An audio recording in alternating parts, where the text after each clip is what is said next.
Oprah Winfrey said that after interviewing over 30,000 people for 25 years, whether it was Barack Obama, George Bush, or a prison convict, almost to a person, they all asked her a variation of the same question after she was finished the interview.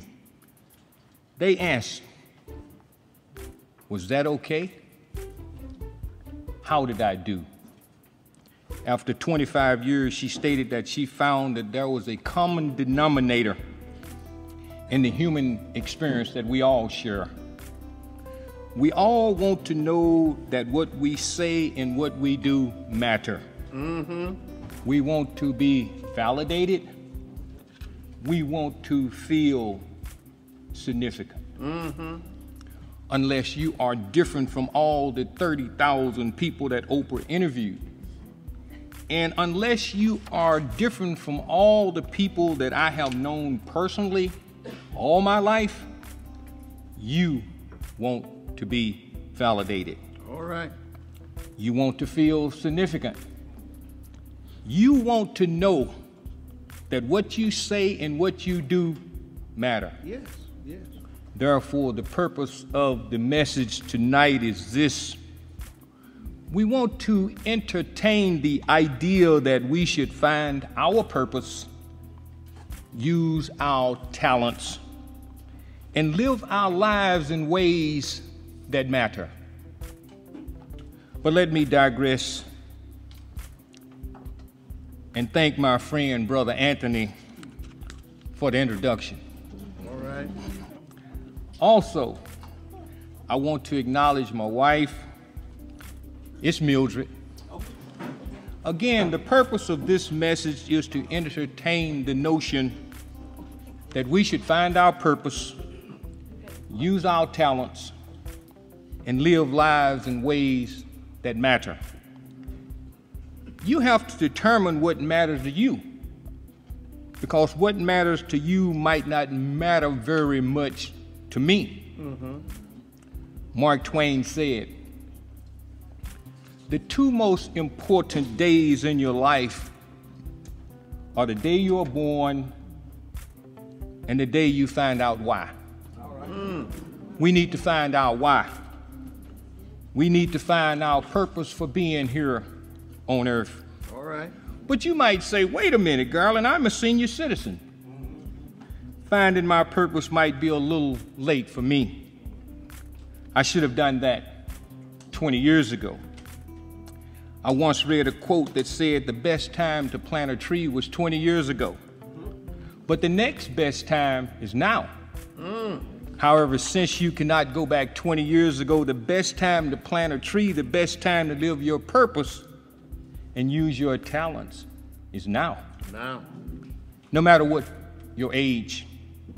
Today is the first day of the rest of your life. Strive to make the rest of your life the best of your life. Make your latter years better than your former years. Therefore, no matter your age, you should take the time to, if you have not done so, to figure out your purpose. You should go into a quiet place and figure this out. To help you find your purpose, your why, you might answer the following questions. What really matters to me? What talents do I have? What do I enjoy doing? What brings me fulfillment? What things do I want to achieve while I am here? How do I want to be remembered? What things written in my obituary that would make me the proudest?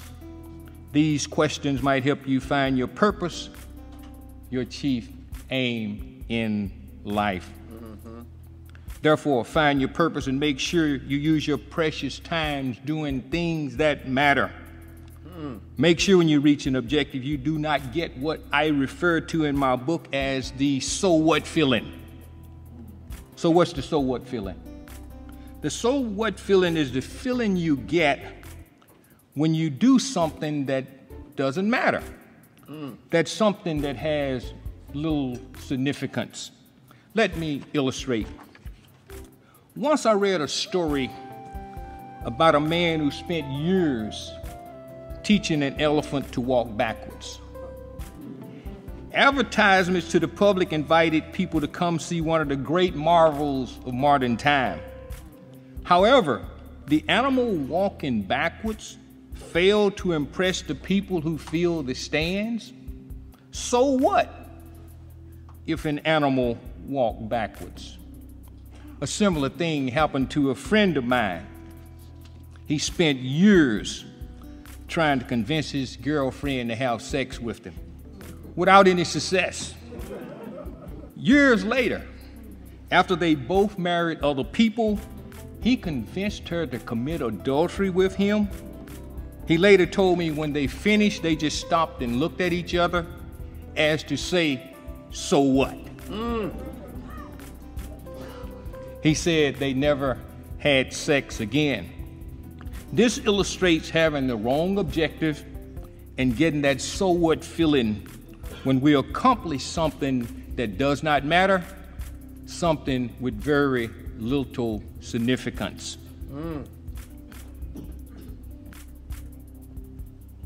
There seem to be a diverse group of people in the room tonight.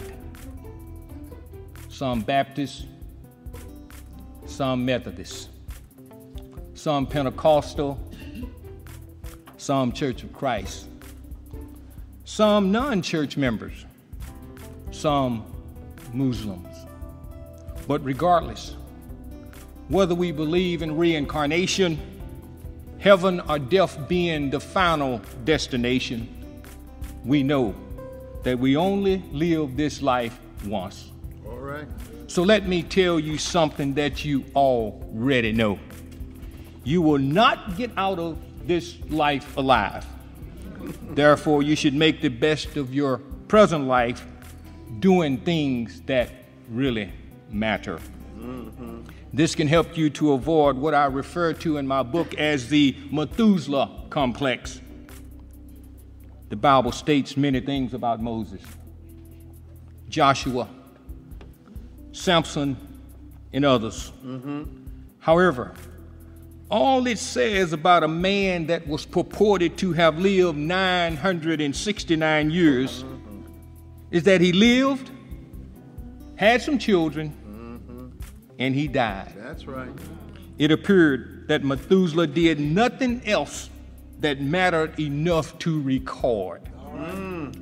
We should avoid the Methuselah complex, living our entire life without making any significant contributions to the world. We should desire that more be said about us than that we basically lived and we died. Other than a gravestone, many people leave this world without leaving a trace. On their gravestone, they have the date they were born and the date they died. And between the dates, there is a dash or a space. All right. They did nothing that really mattered during their space. They go from their mother's womb to their tomb without making any significant contributions to the world.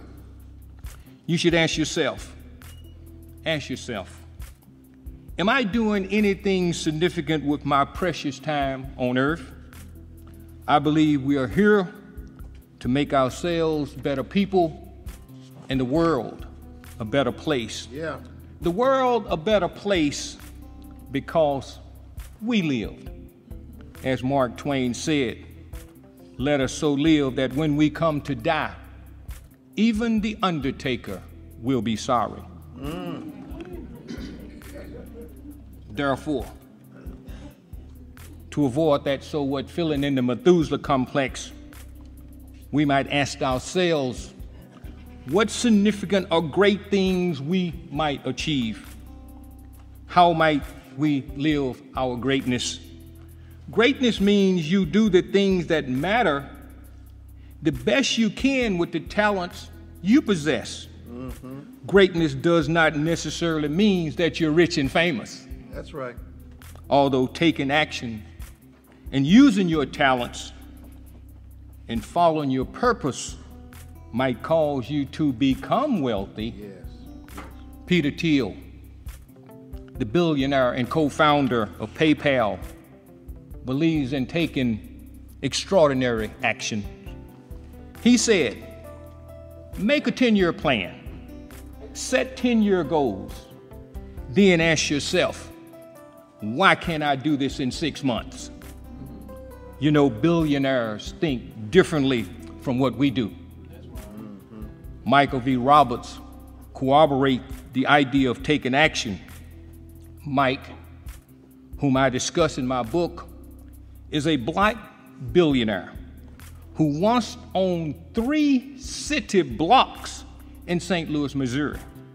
He stated in his book, entitled Action Has No Season, action will catapult you into fulfilling your calling. Once you embrace action, you will stimulate, activate, and release the force of your possibilities. At this point, you will discover your purpose in life, acquire and amass wealth. Incidentally, Mike has my book, and I'm reading Mike's book for the 3rd time because I already know how millionaires think. I want to know how billionaires think. Unlike most writers, Mike wrote his book after he became wealthy. Remember this, the poor will be with us always, but you do not have to be one of the poor. Right. Although wealth is possible for some of us, greatness does not mean that we will all be wealthy. Right. Everyone is not going to be like Mike. So what makes the great great? What really matters? I would say use all your talents to the best of your abilities and make yourself and the world a better place. One of the simplest ways to make the world a better place is to treat everyone as if they are important. Because everyone wants to know that what they say and what they do matter. They want to be validated. They want to feel significant. Therefore, when dealing with people, we need to remember the words of Maya Angelou. She stated, I've learned that people will forget what you said. People will forget what you did. But people will never forget how you made them feel. I believe this is true because I do not remember much my grandmother said. I do not remember much my grandmother did. But I do remember how my grandmother made me feel. Yeah. Sometimes I think about my grandmother and I still smile. I might even be smiling now, I don't know. One way to make yourself better, you need to overcome your feelings of unworthiness. You have to feel worthy. Being raised in the segregated South, I let others determine my self-worth. Because I got my self-esteem from others, I battled feelings of unworthiness for a major portion of my life. As Mike Roberts stated in his book, if you get your self-value from someone else, then they can determine how much you are worth. Unworthiness caused me to live far below my potentials. However, late in life, I overcame my feelings of being unworthy. My feelings that others was better than I was. It was when I realized this. There's but one class, and that's first class. There's but one race, and that's the human race. No group of people is better or worthy than another group. No royalty. Speak well, speak well. No upper class. no superior races. These myths, they do not make good nonsense, let alone good sense. Right, right. That means we're all human. Everyone is first class or important. And race is a myth, a dangerous myth. The physical characteristics that are different about us is caused by environment that our ancestors lived in. So you are as worthy as anyone else. Yes, sir. So after determining that we are worthy, we should have written goals to use our talents to fulfill our purpose. One secret of doing more is to have written goals, because we tend to become what we think about, and goals help us to keep our minds on what we want. To live your purpose and use your talents and to do what matters, you have to take action. You might have to come out of your comfort zone. Following your purpose and using your talents might prove difficult. It might put you under additional stress. Many of us already have problems to face, some worse than others. You know, I don't know your story. However, I do know that you have a story. We all have problems. You know, rich people have rich people problems. Poor people have poor people problems. Married people have married people problems. Single people have single people problems. Since we all have problems and something will take up our time, we might as well use our time and talents to follow our why, follow our purpose. No matter how difficult the road is now and will be in the future, if you have a big enough reason, if you have a compelling why, you can make it through any difficulty.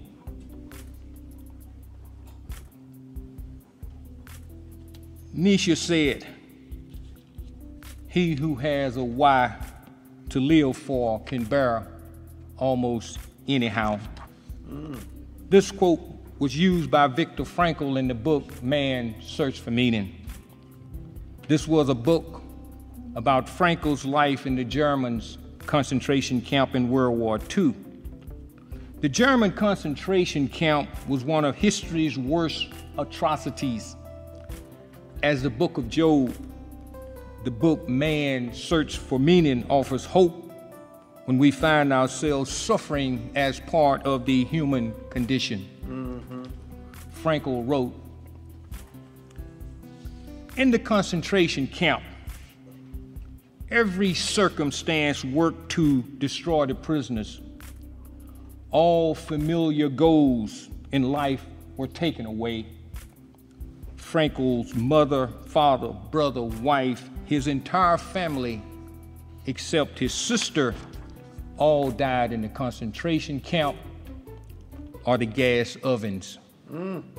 In the camp, many times he had to live on a small bowl of soup and a small piece of bread as he worked hard labor all day long. The men in the camp got down to skin and bones. Under these harsh conditions, most men died. However, even under these conditions, Frankl observed something very strange. He stated, "We who lived in the concentration camp can remember the men who walked through the huts comforting others, giving away their last piece of bread. They may have been few in number, but they offer sufficient proof that everything can be taken from a man but one thing, the last of human freedom. To choose one attitude in any given set of circumstances, to choose one's own way." Therefore, no matter what you're going through or will go through, you still have the last of human freedoms. You still have the power to choose your attitude in any given set of circumstances, to choose your own way. All right. This involves identifying a why in your life that you feel good about, believing and working towards that why. So to avoid this so what feeling, in the Methuselah complex, we need to follow our why using our talents, saying and doing things that matter no matter how difficult the road might be. Again, greatness means you do what matters the best you can with the talents you possess. So what makes the great great? When I asked Miss Street, who will soon be 90 years old, want to stand up, Miss Street? When I asked Miss Street, what makes the great great? Who will soon be 90 years old, who is still driving and making a contribution to the world. She has never been in the hospital, had no major surgeries, no serious illnesses. When I asked Sister Three what makes the great great, she said, I don't know what makes other people great, but I know what happened to me. She said, I have had a blessed life. She said, happiness is the key. Then having faith not to worry and being grateful enough to be humble. When I asked Miss Clara Hughes, who is 98 years old,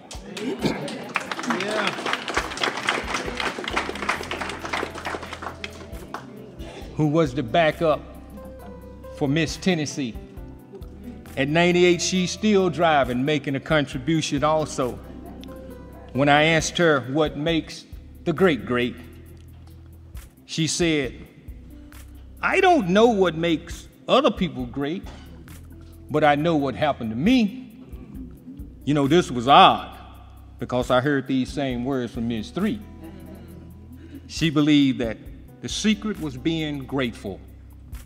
Every morning when she wakes up, she says she looks at the ceiling and says, thank you, Lord, for letting me open my eyes again. And what would you have me to do?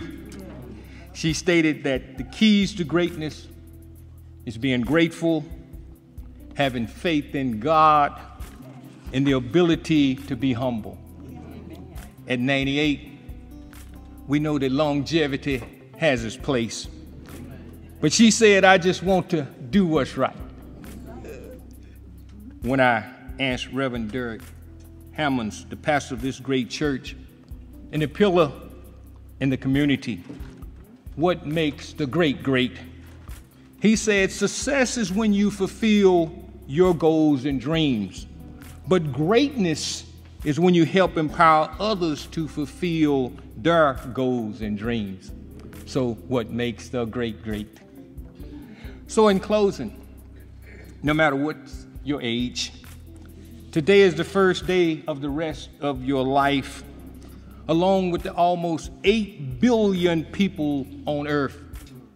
You know, it's a great time to be alive. It all starts over today. Even if you have not lived your purpose and have not done the things that mattered, we can start this day afresh. We cannot return to the past because the past does not exist. But as the mythical phoenix consumed by fire rises from the ashes to live again, we can start a new day using our talents to fulfill our purpose. And then when we look back over our lives, we can truly say that what we said and what we did mattered. Thank you. Beautiful. Good job. All right.